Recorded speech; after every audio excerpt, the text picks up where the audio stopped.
Les estamos poniendo la mañana en camino. Ya está con nosotros Juan Raúl Ferreira. Buen día y bienvenido, Juan. Buenos días a todos los oyentes y las oyentes.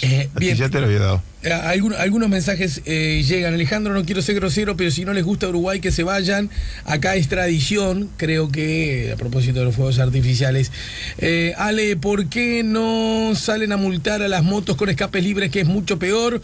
Porque pasan todo el año y los fuegos solo en diciembre. Un abrazo, lo dice a Aniel de El Pinar. Pregunto, esto ya lo había leído, el tema de los decibeles, 099-894-987. Los pobres animalitos, aparte de los bebés, se sienten muy mal. Ojalá cada vez sea más entendido por el bien de todos. Se refiere al proyecto del diputado. ¿Qué hay de la contaminación del aire, contaminación y agresión acústica del aire, los bosques, animales, niños, etcétera? Hola, buen día. Ojalá se trabajara en fiscalizar y enseñar cómo vender o manipular la pirotecnia. Mi hijo tuvo problemas auditivos durante 4 años y le ponía tapones y todos disfrutábamos del encanto de las luces. Por favor, que se ocupen y no se preocupen durante 2 días, lo dice Silvia, que manda saludos, 099-894-987. Qué alegría me da que este tema se ponga en la mesa. Bueno, creo que ya lo había leído antes. Muchos mensajes a propósito de esta iniciativa de la que dábamos cuenta. A mí me gustaría, Juan Raúl, antes de hablar algún poquito sobre Honduras o algún poquito sobre Trump y su decisión de trasladar la embajada de los Estados Unidos en Israel, de cambiar de ciudad, sí, ¿verdad? Sí. Ayer finalmente se llevó a cabo el homenaje a Susana Sierra de Ferreira, ¿no es cierto? Sí, sí.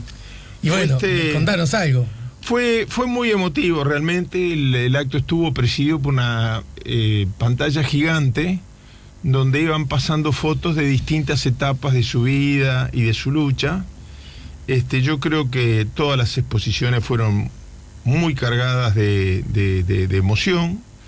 Habló en nombre del Senado, porque así estaba dispuesto el diputado Martínez Huelmo, que de muchacho era militante del Movimiento por la Patria y que conoció mucho a mamá, incluso la visitó en el exilio, a mis padres los visitó en el exilio un par de veces, quiere decir que la conocía mucho.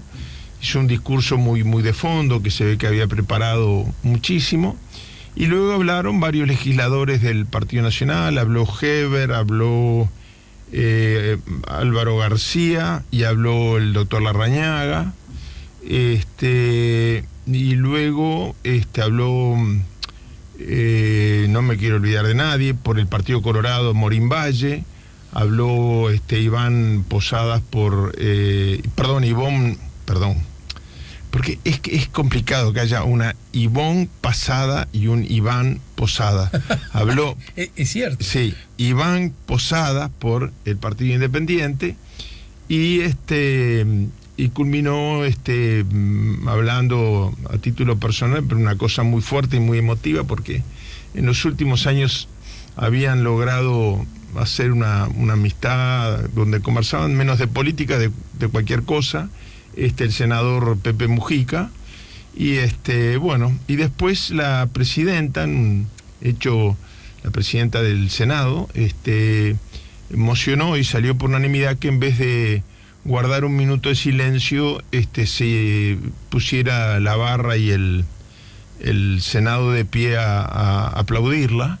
Y realmente tú sabes que así como es muy solemne el silencio, fue el de los momentos que me costó más mantenerme sin exteriorizar la emoción, porque fue una ovación. ¿Y dónde estabas ayer vos ubicado?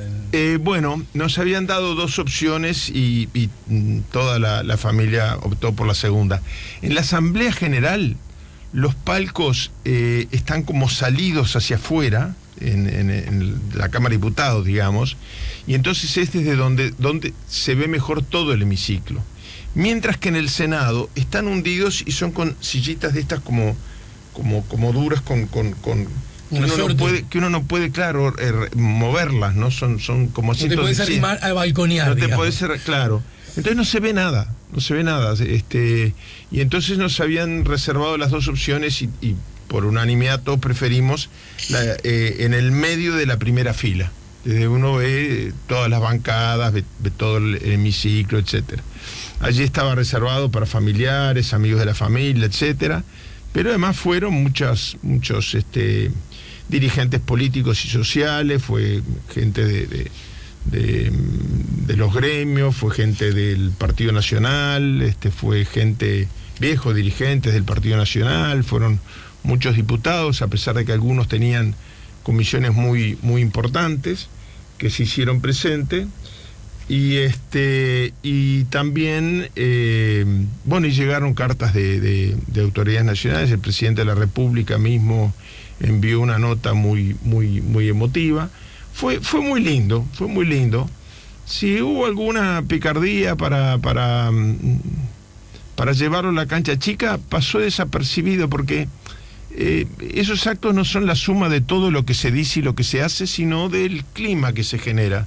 Y el clima generalizado en todas las bancadas, en la barra, en todo, fue muy lindo, muy, muy, muy, muy conmovedor. Para que, sin por favor, que no se interprete bien, porque, es más, fui yo el que te pregunté cómo sigue todo el homenaje en sí mismo, la figura de tu mamá, bueno, qué decir.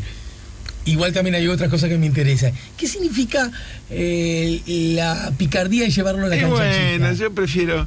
Yo siempre te contesto todo, pero hay como legislador de repente... También eso es cierto, siempre me contestas todo. Sí, pero yo prefiero que justamente, si pasó desapercibido... ¿Pero de qué tipo? Yo quiero que lo entienda todo el mundo. Y bueno, de tratar de en vez de homenajear a Susana, hacer alguna referencia, porque yo me alejé del Partido Nacional, sin decirlo...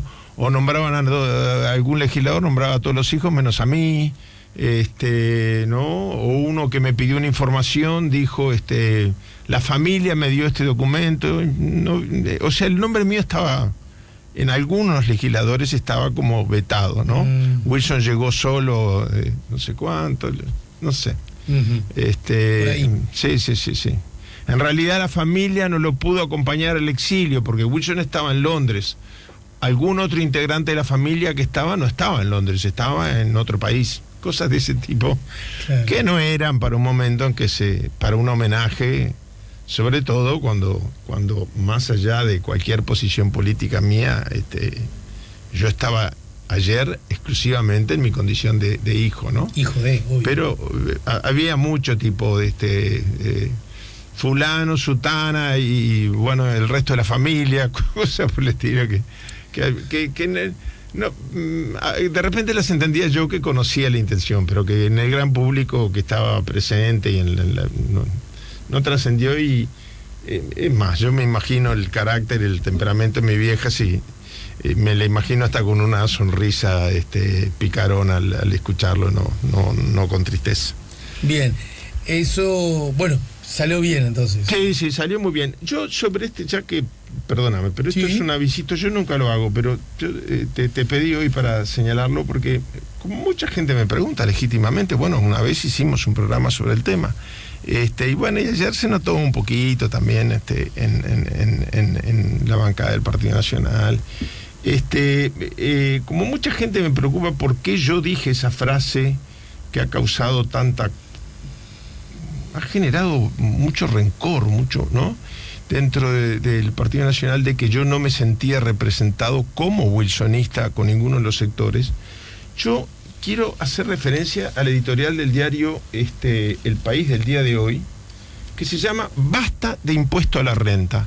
Bueno, por esto es por lo cual yo no me siento representado. Yo no cambié, cambiaron ellos. ¿Quién fue el inventor del impuesto a la renta? Wilson, cuando era ministro de Ganadería y Agricultura. Ahí empezó el impuesto a la renta. En el segundo gobierno blanco, y por iniciativa del Ministerio de Ganadería y Agricultura, que lo empezó a explicar al sector agropecuario. Y la profundización de la idea del impuesto a la renta fue lo que dio origen a los estudios de la CIDE, que es de las obras más importantes que dejó Wilson como legado de proyecto y sueño de país. Y luego, nuestro compromiso con usted, la bandera fundamental era el impuesto a la renta. Entonces, ahora hay mucho de que si lo propones tú, A ver, yo te voy a decir un tema que desconozco totalmente, porque reconozco mi ignorancia. La UPM, ¿no? Lo digo en serio, no conozco bien el tema, me gustaría estudiarlo más. Ahora, yo lo que sé es que el Frente logró un acuerdo, entonces el Partido Nacional dice que es una venta de la soberanía nacional. Yo estoy seguro que si el Frente no hubiera logrado un acuerdo, lo estarían acusando de no haber conseguido inversión extranjera para el Uruguay. Entonces, esa cosa de estar en contra, acá además hay una filosofía. No está bien que pague más el que gana más. No está bien que el que gana más pague más. Y esa es la negación de la filosofía del wilsonismo. Entonces, cuando me preguntan por qué no me siento representado, por esto, porque leo un editorial del País y digo, esto es lo que decían los enemigos de Wilson cuando era ministro de Ganadería. Esto es lo que decían, bueno, el presidente Bordaberry, el que fue luego presidente Bordaberry, el senador en esa época, Juan María Bordaberry, lo interpeló al ministro de Economía, Salvador Ferrer Serra, y al ministro de Ganadería, Wilson Ferrer Aldunate, por instaurar el impuesto a la renta. Esto es, capaz que tienen razón los que están en contra, capaz, pero yo, que me considero wilsonista, cuando leo estas cosas y veo que el Partido Nacional las apoya, digo, bueno, a mí no me representa. Nos vamos a Honduras. No quiero llevarte a... Sí, no. Pero en todo caso, y créeme que de verdad lo digo, en el marco de los siempre vigentes abanicos que han tenido los partidos en nuestro país, ¿no? Los politólogos han investigado mucho el asunto. Quiero decir,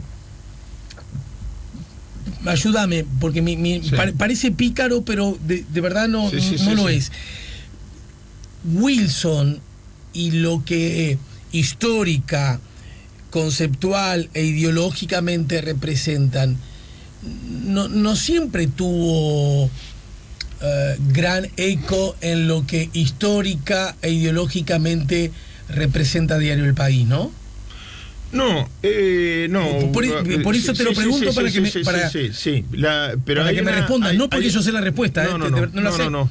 Evidentemente siempre hubo una pica del Diario El País que se manifestó de manera más dramática, una época que el Diario El País lo dirigió, bueno, durante la dictadura también, pero una época que le dirigió Washington Beltrán, que era su compañero político, que sí que una época donde las diferencias no eran tan grandes. Después el Diario El País se embanderó con la dictadura, fue el portavoz de la dictadura, y ahí sí, la ruptura fue definitiva, fue más grande, etcétera, y bueno, quedaban en la dirección algunos blancos que sostenían que se quedaban ahí para no perder una trinchera, etcétera, pero el diario se embanderó con la dictadura.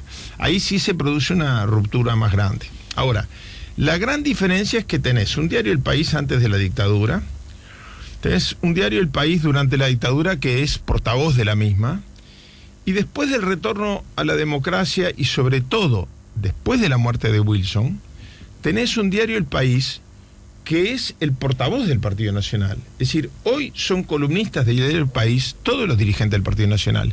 ¿Qué dirigente de relevancia del Partido Nacional no escribe en el diario El País? Todos tienen su columna, Álvaro García, Mercader. Es decir, hoy el diario El País... Posadas, ¿no? El cura Posadas, ¿no? El cura Posadas, en fin, ya no es cura, pero le decimos cura Posadas porque le quedó el nombre. Entonces, la diferencia es que Wilson, obviamente, durante la dictadura ya había roto con el diario El País. El diario El País lo llamaba, lo trataba de subversivo, etcétera. Sacó una vez la foto, yo tengo la placa que la mandó algún trabajador anónimo del diario de regalo al exilio, y yo la tengo colgada en mi escritorio, de la foto de él de frente y perfil, pidiendo la colaboración de la población, como si no lo conocieran, ¿no? Como diciendo, mire, si usted ve a este hombre por la calle, por favor llame al 911, no había 911. Bueno, había un diario El País que era vocero de la dictadura, pero sobre todo después de la muerte de Wilson se ha transformado en... ¿Alguna vez escuchaste a algún dirigente del Partido Nacional criticar algo que diga el diario El País? Es más, cada aniversario del diario El País se hace un homenaje en el Senado donde hablan solo los legisladores del Partido Nacional. que piden un homenaje porque cumple años el diario. Entonces la diferencia está en que hoy el diario El País es vocero del Partido Nacional, antes no. Bien. Me hiciste esa aclaración. Te invito a ir a una brevísima pausa y al regreso le damos, aludimos a Honduras y a Trump. ¿Te parece? Perfecto. Estamos poniendo la mañana en camino con Juan Raúl Ferreira. Ya volvemos con La Mañana en Camino.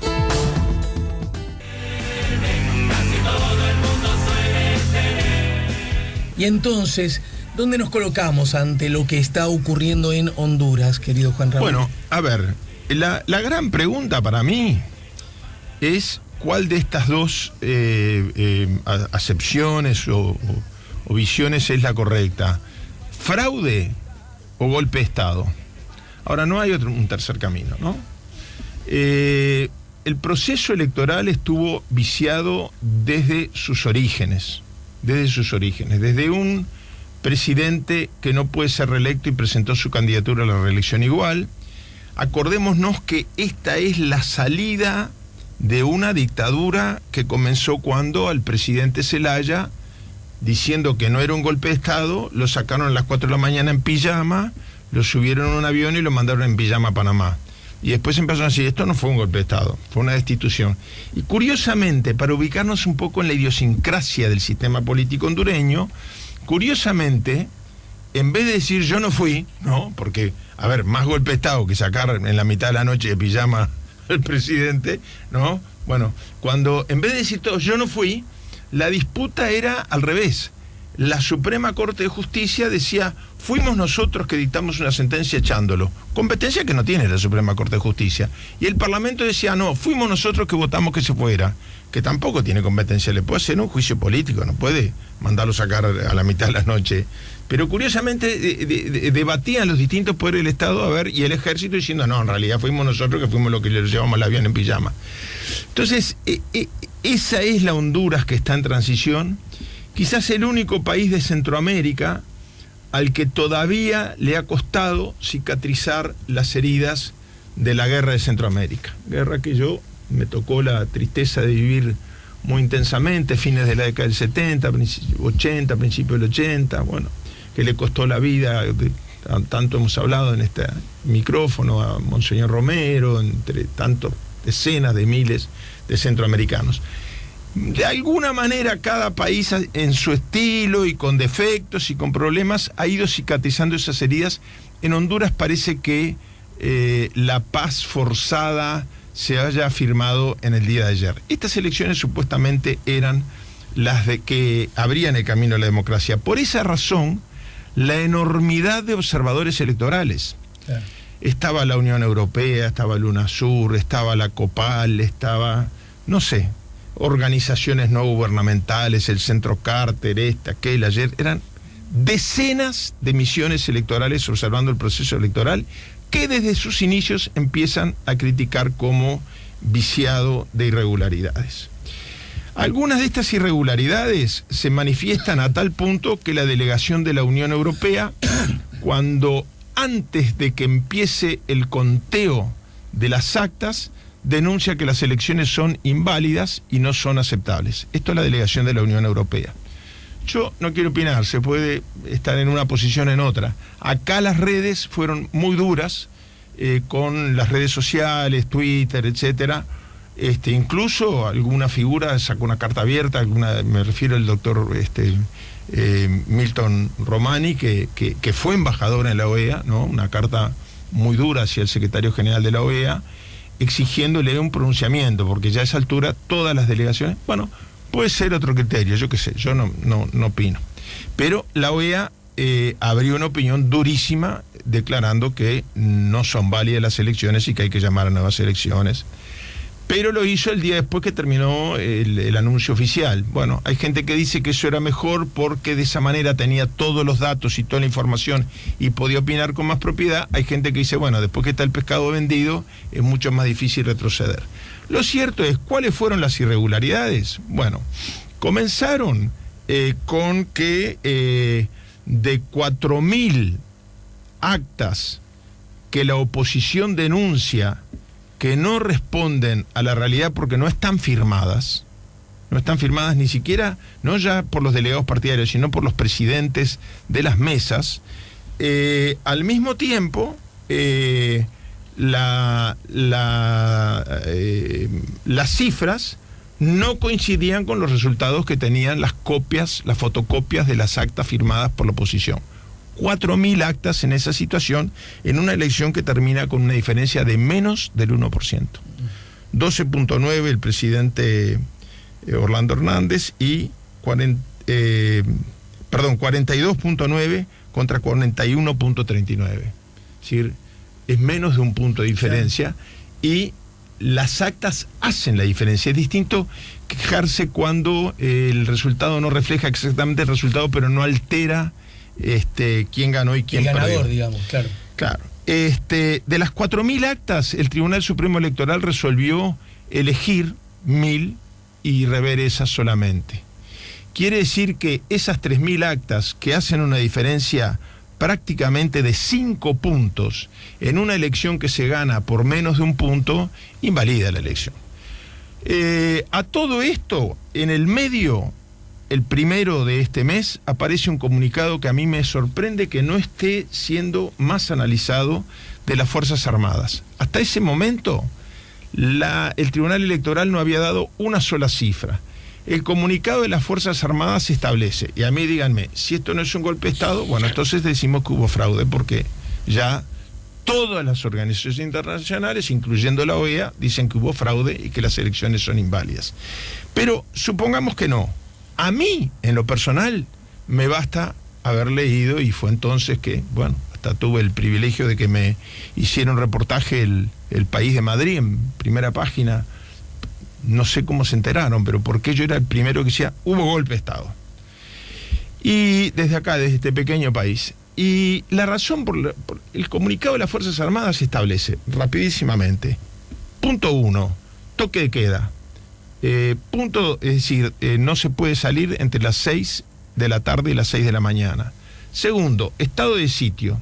Tercero, prohibición de manifestaciones. ¿Es concebible una elección, un escrutinio donde la gente no pueda manifestarse, festejar, protestar, quejarse, ¿no? Cada grupo de más de 6 personas juntas es considerado una manifestación y se les aplicará, comillas, con rigor, cierre comillas, la ley antisubversiva. Y finalmente, lo más grave es que proclaman ganador a Hernández, al actual presidente. Es decir, antes de que la Corte Electoral haga, el Supremo Tribunal Electoral, un solo análisis, las Fuerzas Armadas en su comunicado dice, a ojos vista esta elección la ganó el presidente Juan Orlando, no dice presidente, dice nuestro comandante en jefe. O sea que hay un mensaje a la opinión pública, pero hay también un mensaje al presidente diciéndole, no te olvides que somos nosotros los que te estamos poniendo. Porque no le llaman presidente, no dicen salió presidente, dicen salió comandante en jefe nuestro, una cosa increíble. Esa intromisión de las Fuerzas Armadas anunciando la severidad de la represión ante cualquier manifestación que se produzca, contra la cual se pronuncia también en el informe de antes de ayer la Organización de Estados Americanos, yo creo que ahí se establece el golpe de Estado, y el Supremo Tribunal Electoral no tiene otro camino que acatar, porque es un Supremo Tribunal Electoral no legítimo, elegido a dedo por el mismo proceso electoral. Quiere decir que por cefas o por nefas, sea por las irregularidades del escrutinio comprobadas por la totalidad de las delegaciones, sin excepción de observación que están presentes en Honduras, como por el comunicado de las Fuerzas Armadas intimidatorio a la población, que yo describo como formalmente un golpe de Estado, estamos ante una situación muy difícil. Esperemos que el aislamiento internacional, ni un solo Estado extranjero ha reconocido el resultado de las elecciones. Agrego simplemente que el presidente de Honduras, cito la BBC, Juan Orlando Hernández, acepta el recuento total de votos exigido por la oposición para solucionar la polémica por la demora en los resultados electorales, y esto es de última hora. Bueno, yo creo que es una buena noticia. ¿No?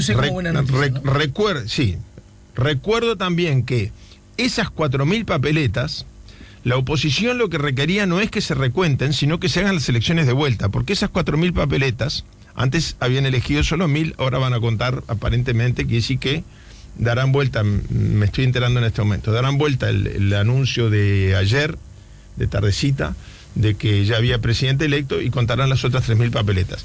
Pero son papeletas sin firma, las 4.000 son sin firma y con un resultado distinto de las que los candidatos, los partidos de oposición tienen firmadas, fotocopias, ¿no?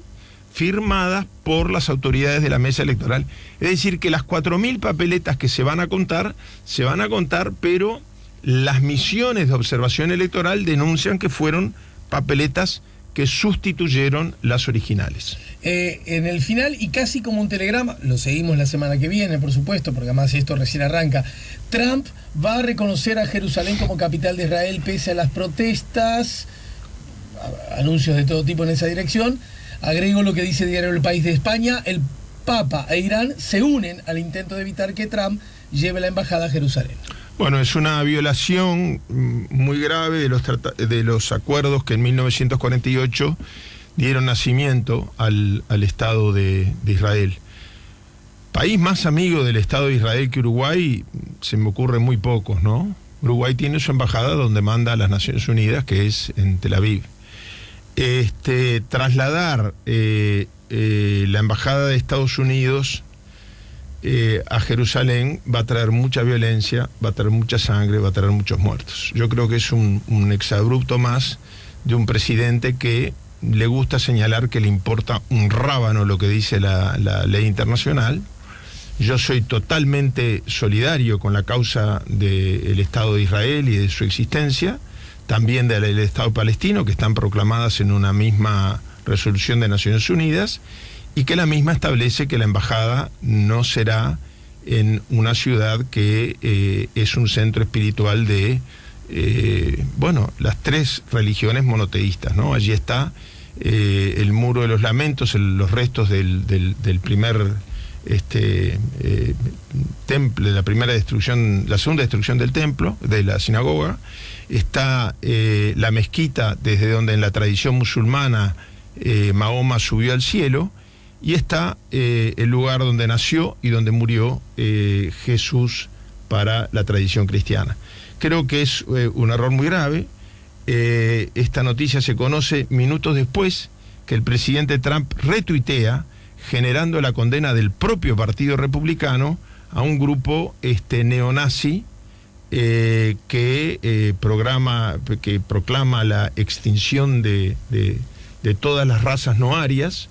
Es decir, entre otras cosas, un grupo, él hace hincapié en que es anti-hispanos, etcétera, etcétera, pero a mí me suena que si ayer él retuiteó un grupo neonazi, repito, no un grupo de derecha, un grupo neonazi, generando la condena de toda la comunidad internacional. Gran Bretaña le suspendió el viaje, iba a ir de visita de viaje de Estado a Londres, y a raíz del retuite ese, Inglaterra le suspendió el viaje. Todo el Partido Republicano, yo estuve viendo las noticias esta tarde, no hay una voz en el Partido Republicano que lo haya apoyado. A mí me suena que el traslado de la Embajada de Israel es un precio muy alto que va a pagar la comunidad internacional por un intento de reparación de Trump, que se vio muy acorralado por haber apoyado un grupo neonazi. Y es raro, ¿no?, que un día el presidente de los Estados Unidos apoye un grupo neonazi y al otro día viole la ley internacional en forma unilateral y traslade su embajada. Seguramente esto va a ser condenado por el Consejo de Seguridad de las Naciones Unidas, pero seguramente, como Estados Unidos es uno de los 5 países con derecho a veto, no va a salir nada. Va a salir, sí, la voluntad manifiesta de toda la comunidad internacional condenando el hecho. Gracias, Juan Raúl. Nos reencontramos contigo la próxima semana. Cómo no, con todo gusto.